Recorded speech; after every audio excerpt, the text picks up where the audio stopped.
Hi. Hello guys, welcome back to my channel. If you're brand new here, my name is Nikki and this is my book nook, and generally I like to feel like this is a really positive place. I really don't come on my channel and make a lot of negative videos. Obviously, I give book reviews, it's what I do. If I don't like a book, I'll tell you guys. I'm always the most honest person when it comes to that kind of stuff.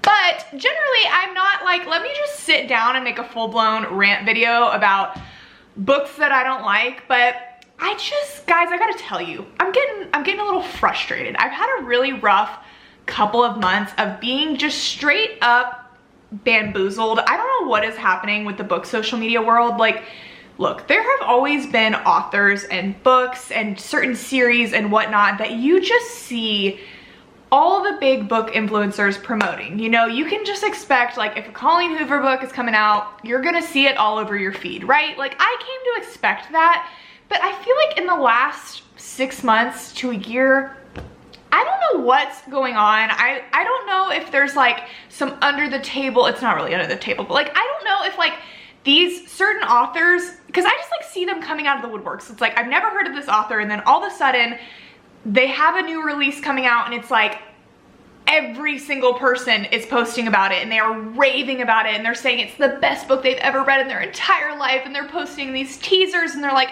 everyone needs to read this, and it has me like sprinting. Like, I am running to Amazon. I'm like, I need to read this book. Like, this is clearly a sign from like a higher power that this book is meant to be read, because I cannot go 2 minutes without seeing it scrolling on my timeline. And like, the certain thing about this that's like really driving me crazy too is a lot of it is, you know, these new releases that are coming out, and you see these book influencers start talking about them 3 to 6 months before they ever come out. Like, they are posting it, they're giving book reviews of it, they're saying it comes out in 4 months, I can't wait, y'all, this is the best book I've ever read. And then leading up to it, you see it posted and posted and posted, and it's everywhere. And then obviously the week it comes out, it's just like, you can't escape it. It's just all over the place. And I have experienced that so much recently. And like, these books, y'all, I'm just not like I am like the voice of reason, the, you know, ultimate sayer of like what is good, what is bad. Everybody obviously has their opinion, you know, I'm aware of that. But like, I've read a couple of books recently that were super hyped that were just awful. Just awful. Like, I had to trudge to finish them because I was like, clearly I'm missing something. Something amazing is about to happen. I cannot stop this. I cannot put it down, because everybody would not be talking about this, including all these massive trusted book influencers, if it wasn't amazing, right? Like, why would they be freaking out about it? But I'm over it. Like, I'm just here to say I'm over it. That's why I'm making this video. I'm gonna specifically talk about like a couple of the books that I am talking about, but I just thought in general, I get a lot of questions of people saying like, what are some super hyped up books that you just didn't like? And I've been asked to make this kind of video before, so I thought now is my chance. I'll just talk about a bunch of books that I feel like are super hyped up. And obviously I do want to say, I kind of think the term like overhyped just doesn't make sense, because it's like, a book really can't be overhyped, because in a way, like, if it's hyped, that means it's popular because people are reading it and people are loving it, right?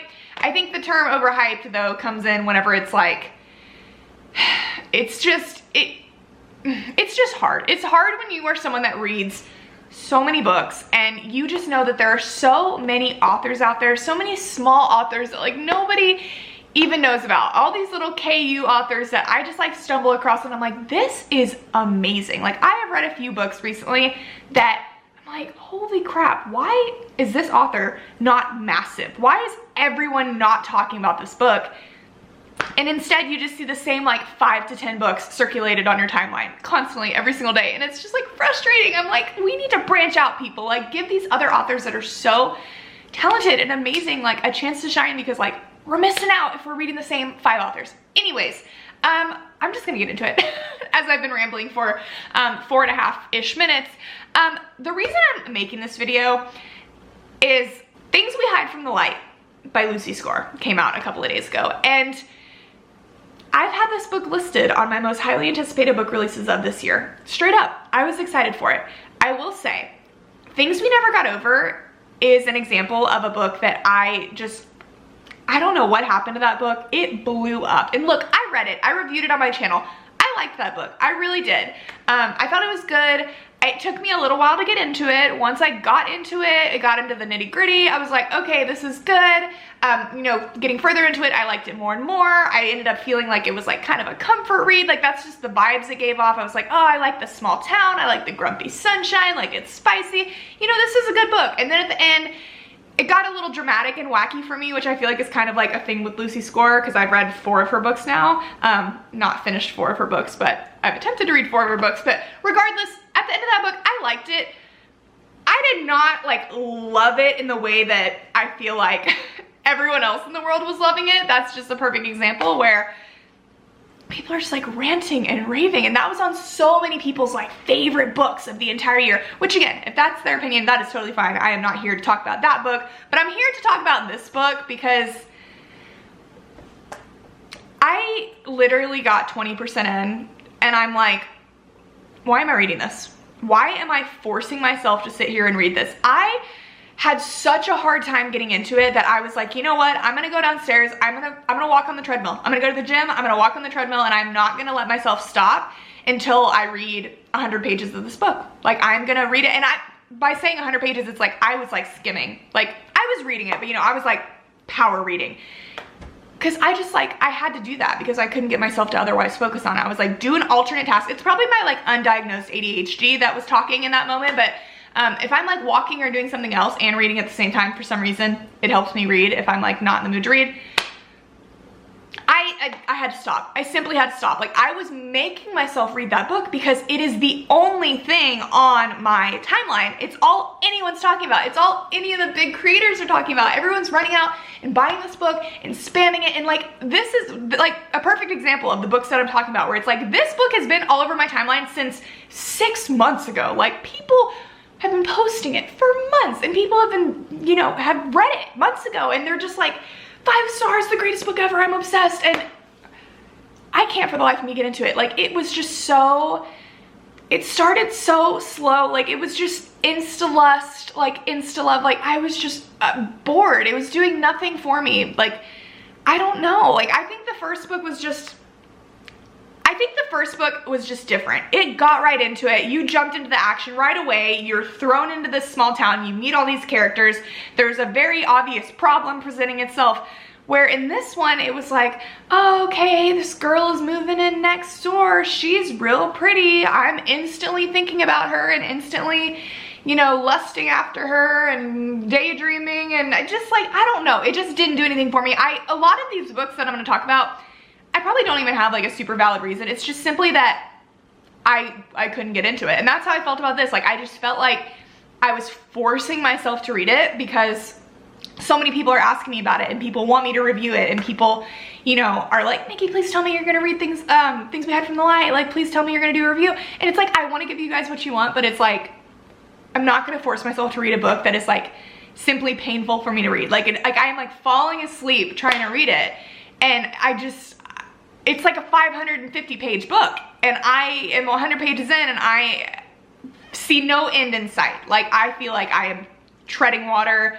Don't want to read it. So that is that's my review. I don't know, the characters just didn't do anything for me. I just felt like there was so much fluff in it. It was a lot of like trying to show the characters from the first book that just wasn't doing anything for me. I didn't feel like it was adding anything to the story. I just couldn't get attached to it. I just didn't care anymore. So I stopped. And that is my very in-depth analysis of like why I didn't like this book. Moving on to the next book recently that I read that just flabbergasted me, had me so confused. This, honestly, I hadn't heard of the name, which maybe it's my ignorance. Like, obviously, I don't know everything. I don't know every author, but I hadn't heard of the name Elsie Silver until maybe 2 months ago. I feel like that's the first time I started to like recognize her continuously popping up on my timeline. And as soon as I saw her for the first time, I didn't stop seeing her. Everybody was talking about the third book in this series that she has, about, you know, these bull riders that are from Canada, these country boys. It literally has a name that's Chestnut Springs. Is that what it is? I need to look it up. Okay, yes, it's the Chestnut Spring series. It was just like blinking in my mind what it's called, but the third book in this sort of like series of standalone novels is coming out called Powerless. And I have been getting so many teasers for it. I've been seeing it everywhere. I've been like, I need to read this book. Like when it comes out, I am so in. It also helps that that book, the third book in the series, is about a hockey player. Like if you guys know me at all, sold, say less, I'm gonna read it. But me being the person that I am, I'm like, I'm gonna read the entire series. Like if this new book is coming out, I'm gonna start with the first and the second book so that I'm prepared and I can read the third book when it comes out, because if I see another teaser about it on my timeline from book influencers, like I'm gonna scream. So I started to read Flawless and I was very excited going into it. I had very high expectations because, again, I have seen it everywhere recently to the point that it's like frustrating. It's annoying. I'm like, there's gotta be another book you guys are reading. Like everybody is reading Flawless and Things We Hide from the Light. This was like the most mediocre, run-of-the-mill, not even run-of-the-mill, like it just was so, there was just nothing special about it for me. Like, first of all, the concept of it to me was so goofy. It was about this man that is a bull rider and he basically gets in trouble with one of his sponsors. He's sponsored by milk, okay? And he gets caught on camera basically saying he doesn't like milk. And so now his sponsors up in arms, you know, they're like, you slandered milk when we sponsor you. And then a lot of his big fans are farmers, right? Because he's a country boy, he's a bull rider, whatever. So all these farmers that, you know, raise cattle and, you know, sell milk are offended. So now his agent, his like PR specialist is like, we've got to figure this out. We've got to get you in check. Like you're gonna lose more sponsors. Oh, also like a paparazzi asks him about it and he punches him in the face. I don't know. So his PR manager basically is like, okay, I'm gonna send my daughter that has just started working for me to come and live with you for the next, you know, month while you finish out this bull riding season, because you need a babysitter and you need to like stay in check and not do anything stupid. Okay, you guys know I am here for a workplace romance. I am here for a forced proximity. Like, no questions asked. Like that, those are two of my absolute favorite tropes. But it just didn't make any sense right off the bat. I'm like, why would she have to come live with him? Like she could just go to, the whole point was like she needed to go to competitions with him to like make sure when he's in public that he doesn't do anything. But also it was like, okay, he needs to like, you know, be good when he's out in public. He lives in some small town. Like it just didn't, like the concept just didn't make any sense to me that she would have to live with him, that would ever happen. I don't know. And of course it's like supposed to be an enemies to lovers, but again, it's another very like insta-lusty story. They were instantly attracted to one another. I don't know, like the flow of it, the first 30% I could barely get into it at all. And then I started to get into it for like 5 seconds. I was like, oh, okay, there's some tension, I'm into it. And then like we got right into Spice, and the Spice absolutely icked me out. Like I was going like, ugh. Like I was like reading it like cringing. Like it was just the dirty talk, not doing it for me. It just, Sahara Desert down below. Like it was nothing. You know, it just doesn't do it for you sometimes. And then at that point I was just like struggling to get through it. Also, something that drove me crazy about this was the man in the story was supposed to be a bull rider. And I've talked about this on my TikTok already, but the man was supposed to be a bull rider, right? It's repeatedly talked about how he's like this big, manly man, and he's so tall and he's so broad and like big and strong. Okay, listen, like I'm from Texas. This ain't my first rodeo, literally. Bull riders are tiny men. Like they are approximately on average like 5'7" at best.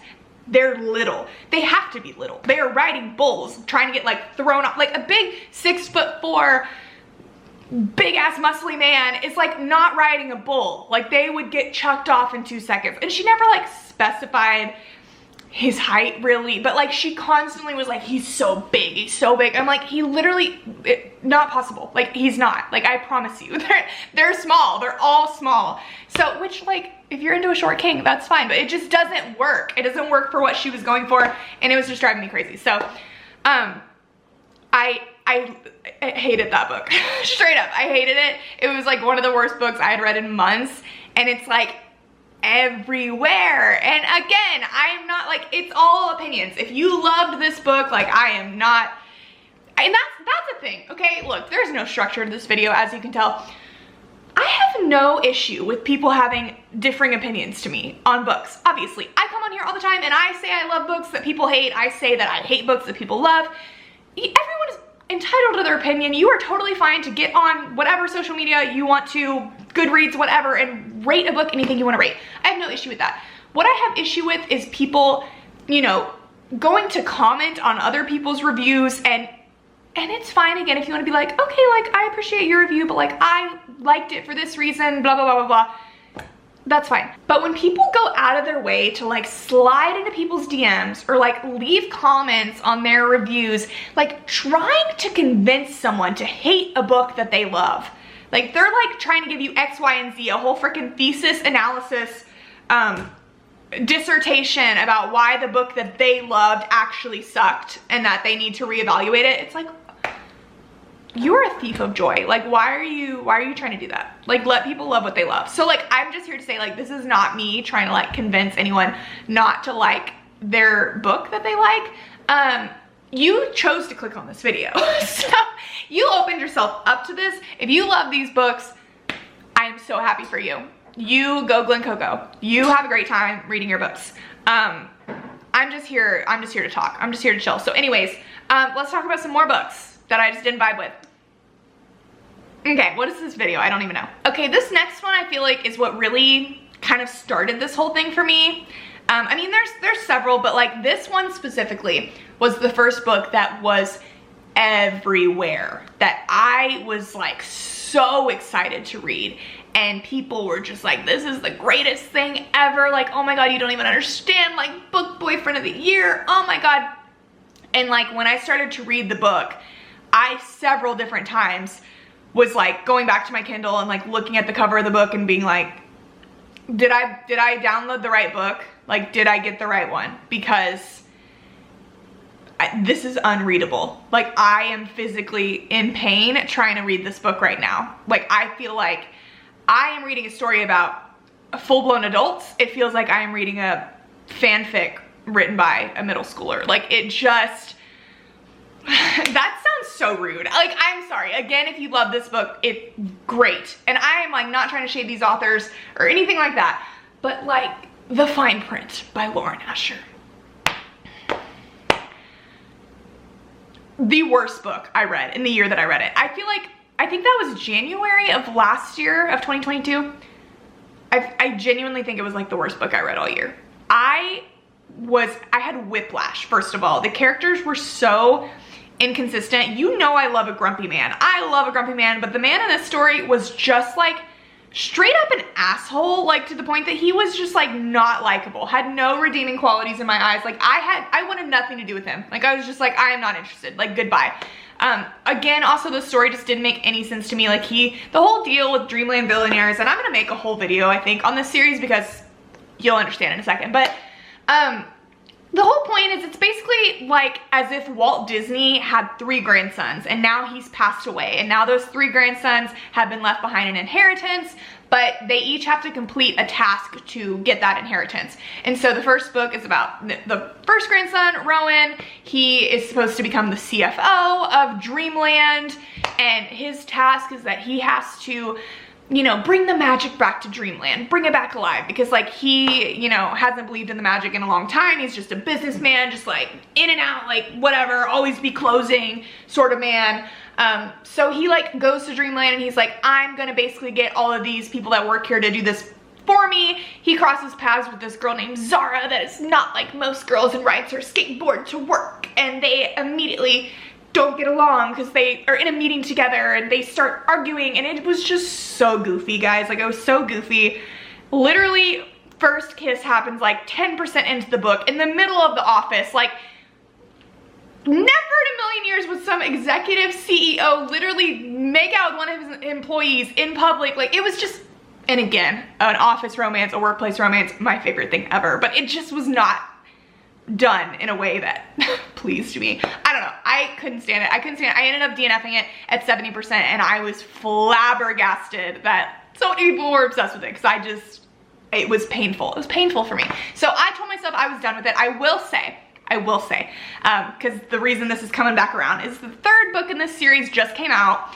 And again, like for months now, I've been seeing it everywhere and people have been raving about it. I also saw a ton of people raving about the second book in the series. So I will say, I read Terms and Conditions, night and day difference. Feels like it was written by an entirely different author. Like the story, every complaint I had about the fine print was not present in Terms and Conditions. I really enjoyed both of the characters. The girl, I was obsessed with, and I could not stand the girl in the first book. So claps all around. Terms and Conditions was actually really good. I plan to read the third book, but the first book just simply, you are cut off, didn't do it for me, and it is so hyped and so popular, but for whatever reason, I just don't get it. Okay, if you guys have watched me for a while now, this really shouldn't come as a surprise. I've talked about this on and off forever, but It Starts With Us by Colleen Hoover. Oh my God. I mean, like I said in the beginning of this video, Colleen Hoover, if she writes a book, it's gonna be all over your timeline. Like, you are not gonna be able to escape it. It's gonna be all anybody's gonna be talking about. And I've accepted that. And you know what? Colleen Hoover, Ugly Love. Okay, Ugly Love is in my top 5 favorite books of all time. I am not here to just like hate on Colleen Hoover. I feel like it's become a trend now that like, it was like originally, you know, a couple years ago, it was like, oh my God, you have to read Colleen Hoover. Like, she is like, all the it girls read Colleen Hoover. If you want to be hot, read Colleen Hoover. Like, it was like, people were trying to push her on everybody.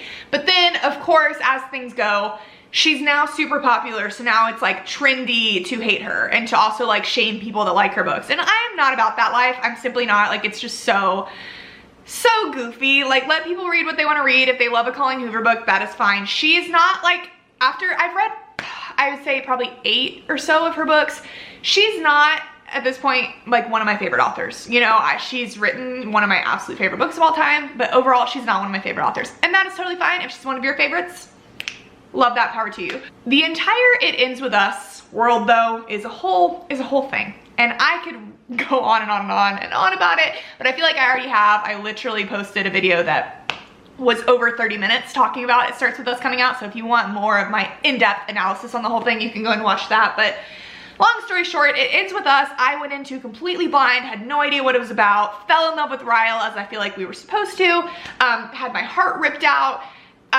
it traumatized me. By the end of it, I was just like a puddle on the floor. I was depressed for a week. It did what it meant it was supposed to do. I mean, I felt like that book was so impactful. At the time that I read it, I was like, I think every person should read this book because it really just opens your eyes. Like, if you've ever judged someone that's been in this situation, now if you read this book, it really puts you in their shoes. Like, I thought it was beautiful in that way. But oh my God, It Ends With Us has become like this, how do I say this politely? This like weird romanticized thing. Like, people are just plastering it everywhere, being like, this is my favorite book, my favorite romance book. And I'm just like, again, power to you. If you love this book, that's great. But it just makes me, I don't know, it scares me that it has been turned into this like thing that people advertise as a romance book, because it's not. Like, it's women's fiction. It is fiction. It is meant to teach you a lesson. It's not like, and 80% of this book is really, really rough and like, you know, deep and again, traumatizing. Like, it's about a very serious topic, and like the romance aspect of it is this big. Like, it is this tiny. It is honestly a man doing the bare minimum that he should be doing to like get a girl out of a horrible situation. Like, I just don't, anyways, again, I will ramble on about this forever, but in my opinion, and I've said this from the beginning, It Starts With Us, it was never meant to exist. I have followed Colleen Hoover for, you know, years, and I remember when she first got on TikTok and she was like, guys, It Ends With Us is blowing up. You know, so many of you are saying that you want a book about Atlas. What do you want? Like, I never planned to write that. What is it that you're thinking? Like, what are your ideas? She did not plan to write this book, and you know, that's okay. That's okay. But my point is, it's like, obviously It Ends With Us blew up, and it's like, let's capitalize on this. People want more, so I'm gonna give the people more. And to me, that just like feels disingenuous. You know, it's like not a story that she ever intended to write. You know, It Ends With Us was done. When it finished, like, you knew, okay, everything worked out. Lily got her happy ending. Atlas got his happy ending. Like, happily ever after, the end. I did not need to see like the nitty gritty of what went on from that happily ever after. This book gave me so much anxiety. Like I was reading it, like white knuckling it. I had to read it in one sitting because I was like, I tried to go to bed and I was like, I'm sick to my stomach. I am physically ill because this book has me so stressed out. So stressed out. And it was so much rehashing of the first book and then the whole, it was just like, I don't like, if you haven't read it, I don't want to like give things away, but there was a man, the man from the first book that you expected to have some character development or something, had absolutely none, and just continued to be a massive jerk that was just like looming in the corner the entire time. And I was like waiting for the jump scare to happen of like the shit to hit the fan the entire time. And I was just so stressed out. And honestly, like by the end of it, I was like, like all these new things and characters were introduced that I just like didn't care about. And yeah, I literally didn't care for this whatsoever. Like, didn't think it needed to exist. Wasn't anything I wanted or needed. Everything that came out of this book that was good, I inferred from the end of It Ends With Us. Like, that was already the picture that I like painted in my head of like what happened. So like, I didn't need to read all the other stressful stuff. But that's just me. Another book that is absolutely raved about, that I have talked about so much at this point because it just hurt me in a way that no other book I feel like has ever hurt me, is Love in Other Words by Christina Lauren. People adore this book. Like, I have seen so many people say that this is their favorite book of all time. And I was so excited to read it the first time I picked it up. I, you know, honestly started it, I got into it, and as I was reading it, I was like, holy shit, this book is going to be 5 stars. Like, I am into it, I get it, I'm obsessed with it. And I do want to say this was my first Christina Lauren book. So now I've read 3 or 4 of their books, I think, at this point. And I've kind of learned of what is the Christina Lauren curse, where their books start out so good, like grip you, it's interesting, the concept's interesting, it pulls you in. About halfway through, they get a little lost in the sauce, and then the ending is like so rushed and so crazy, and usually just ends up making it feel like an entirely different book and or just ruining the entire story. And that is 100% what happened for me with Love in Other Words. This book is a childhood friends to strangers to lovers about this guy and this girl that grew up together. You know, the girl's family had a lake house. She would go and stay at it. The boy lived next door. They grew up together, but obviously at some point they went their separate ways. They haven't spoken in years, and now present day they're reuniting. The girl is engaged to be married. But she runs into this guy, and now they've like reconnected, and you can tell there's all this tension and angst between them, and it's like, what happened in the whole story? You're flashing back to the past, putting the pieces together, and then ultimately you're leading up to like finding out what happened between the two of them. And like, when you find out, I was nauseous. I was ill. Like, it made me so angry, and it was just so like out of pocket when it was revealed what happened. It, to me, like tore apart every bit of these characters, like love story.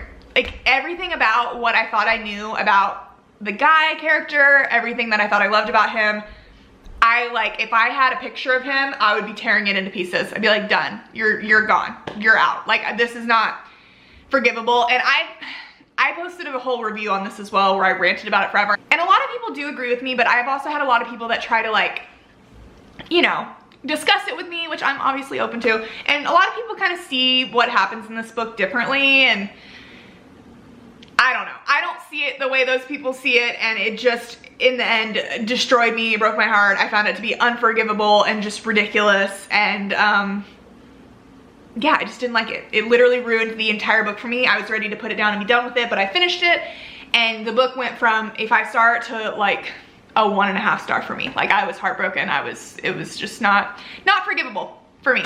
So yeah, this is definitely one of those books that is super hyped up that I simply, when I look at it, I get upset. Like, when I see the cover of it, it brings me back to whenever I read it, when I was sitting there being like, I love this book so much, and then getting to that one particular part and just being like, I'm gonna go crawl in a hole and die now. Like, that's just how it made me feel. So just another one. Okay, this next one, I don't feel like I have as like passionate of like a hatred for it. Not that I, you know, whatever. Yeah, these books I'm talking about, I pretty much hate, so whatever. Where the Crawdads Sing by Delia Owens. I, again, like every one of these books, I made a whole video on it where I talk about this. You know, this book, I don't feel like it was as hyped up in the way that like a lot of these other books that I'm talking about were, but it was just a book that so many people, I felt like, were being like, this is the new classic literature. This is going to be taught in schools one day. Like, it is a work of art. This is going to go down in the history books. It is poetry. It is pure poetry, and it's beautiful, and it's so symbolic, and oh my god, I love this book. Like, it was so amazing. And it's also one of those books that I feel like people that don't read have read it. Like the friends that I have that are not readers, that like you go over to their house and they have like 4 books on their shelf. Like, this is one of those books. And like every place that you go that sells books, even if it's just like a little airport kiosk, it's like you see Where the Crawdads Sings like on their shelf. Like, they just have it. It was just everywhere. So I went into it with the expectation that I was gonna love it. Also because of the fact that, you know, it was in Reese's book club. It was turning into a movie with Daisy Edgar Jones. Like, I was pumped for it. And this book to me was just so unbelievably boring. Like, I had the hardest time getting through it. I tried to read it, I couldn't do it. I had to listen to the audiobook, and even then it took me like a month to get through the audiobook because it was just so slow for me. It's about this girl that basically grew up living in the bayou in this small town in, I think, North Carolina. And she just, you know, she was very poor growing up. She had a very rough family situation. Basically, one by one, like, all her family members left her until it was just her left. And at the age of like 10, she just raised herself. She would like go and, you know, find like mussels and these different like shellfish and stuff, and she would go and sell them to make money to go down to the store and buy herself grits. And she just like raised herself. She didn't go to school, and now she's kind of like a legend in the town. It's like, she's the bayou girl from the bayou, whatever. And that's basically like what it's about. It's about her story, her journey. She basically gets like accused of murder because this man is found dead in the bayou, and it's like, who else would have done it besides this girl? Nobody goes out there. So it seems like it's gonna be really exciting because like you have present day, like her being accused of the murder, and then you're like flashing back to the past and like seeing her growing up and stuff. But this book was just like so slow. Like, I felt like every little detail was explained, every little, and I think this is why a lot of people liked it. If you're into like nature and stuff, which like I am too, but there's a lot of talk about, I've been saying the bayou. She's the marsh girl. She's the girl from the marsh. I'm so sorry. People, if you're already leaving comments yelling at me, as you can tell, like, this book was not my favorite, so she's the girl from the marsh. She's the marsh girl. So the marsh is like constantly explained, and it's like a lot of imagery with it, and talking about how the grass looked and the birds looked and the sounds and the smells and blah blah blah. There's just a lot of that. And there was so much of just like her day-to-day life. Like, I feel like I read about this girl making grits 500 times. Like, it was just very low and slow and taking your time, and she has like some kind of love story she goes through. It's a very heartbreaking, sad story of a girl's life.